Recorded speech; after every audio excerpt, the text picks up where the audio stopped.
Il y a 20 ans, lorsque Yves Saint-Barrault est venu me rencontrer pour me présenter le projet Formasup, j'arrivais à la fin de ma carrière professionnelle. Et donc, je savais que j'allais avoir un peu de temps, un peu de disponibilité.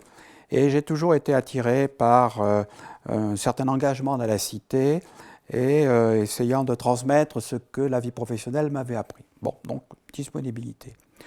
Deuxième chose, un goût et enfin un intérêt majeur pour la formation et l'apprentissage. La formation et l'apprentissage à tout niveau, infra-bac et supérieur, et en regrettant beaucoup qu'en France, on n'en fasse pas suffisamment. Ça, c'était le deuxième point. Et enfin, il y avait l'intérêt du projet lui-même de Formasup, qui était de proposer des formations répondant de façon précise aux besoins des entreprises de la région. Et ça, c'était un élément majeur du projet Formasup.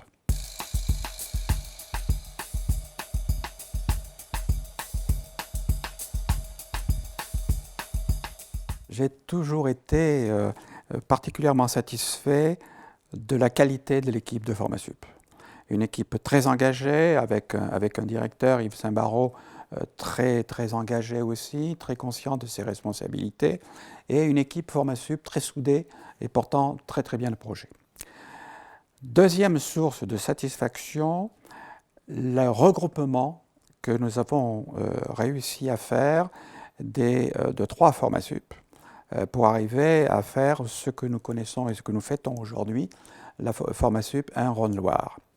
Nous aurions souhaité faire plus, ça n'a pas été possible compte tenu de contingences régionales et d'antagonismes régionaux, mais peu importe, le fait déjà d'avoir regroupé ces 3 Formasup a donné à Formasup 1 Rhône-Loire une taille critique, une position qui lui permet d'être un acteur majeur sur la région.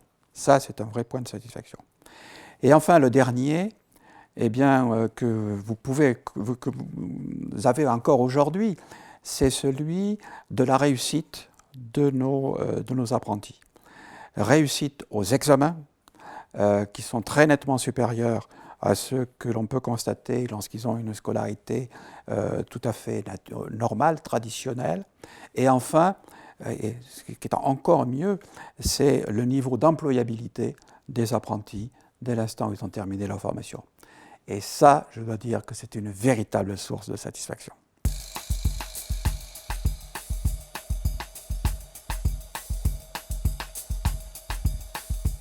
Si c'était à refaire, je changerais ou j'essaierais de changer le mode de fonctionnement avec les branches professionnelles et les entreprises. Le projet Formasup implique que l'on fasse des formations répondant aux véritables besoins des entreprises. Pour définir le besoin des entreprises, Formasup a besoin de l'implication des branches professionnelles et des entreprises.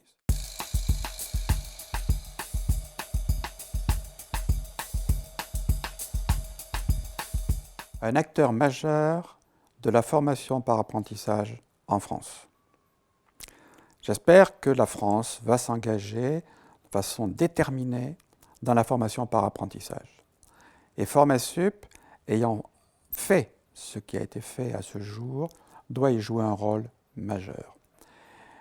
Au plan local, Formasup, dans 20 ans, doit être un Formasup régional, c'est-à-dire Rhône-Alpes et Auvergne.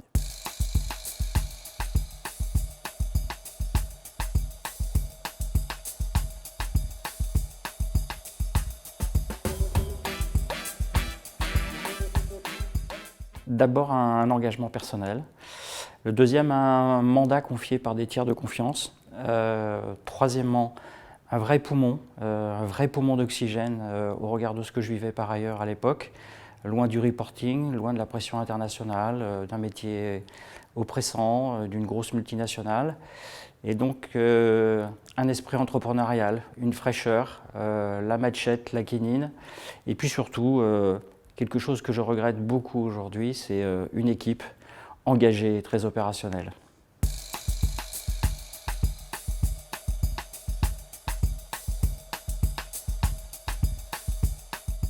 fait, nous avons accompli avec cette équipe, moi moins que l'équipe elle-même, nous avons accompli au moins quatre grandes missions.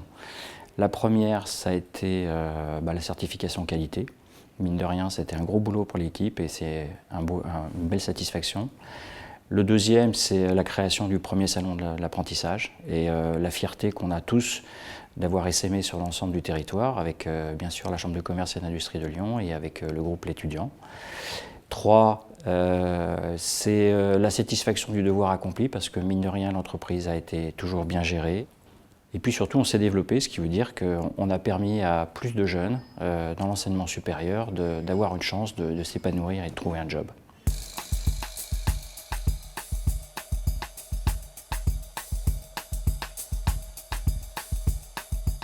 Je pense que je n'ai pas su trouver les mots ou les voies pour convaincre les institutionnels, les partenaires de l'apprentissage sur le territoire, pour que nous structurions une façon de prévoir l'avenir en termes de besoins d'apprentissage et ainsi d'être plus proche des besoins des entreprises et caler ensuite l'affectation des ressources à ces besoins. Donc ça, c'est un gros regret. Je pense que, je ne sais pas si c'est aujourd'hui, on a progressé sur le sujet, mais je pense que c'est essentiel.